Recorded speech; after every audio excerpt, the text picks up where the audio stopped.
की 50 सेकंद आणि 5 मिनिटे यांचे गुणोत्तर किती. आता एक लक्षात ठेवायचं, कधीही गुणोत्तर काढायचं जर असेल तर याच्यामध्ये राशी एकसारखी असाव्या लागतात. म्हणजे काय, थोडक्यात आपल्याकडे एक सेकंद राशी दिलेली आहे आणि या ठिकाणी आपल्याला मिनिट एक राशी दिलेली आहे.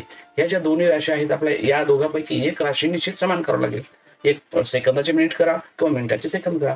पण सोपं आहे, सेकंद जागेवर ठेवूया 50 आणि मिनिटाचे सेकंद करूया. आता 5 मिनिट आहेत, आपल्याला माहिती आहे 1 मिनिट म्हणजे 60 सेकंद असतात.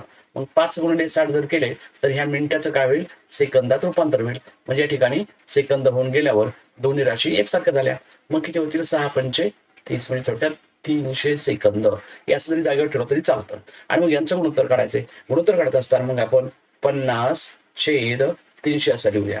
मग यामध्ये काय होईल, 0 0 कॅन्सल होईल आणि मग 5 1 5 होईल, 5 1 30 आणि मग याचं उत्तर काय होईल, 1/6.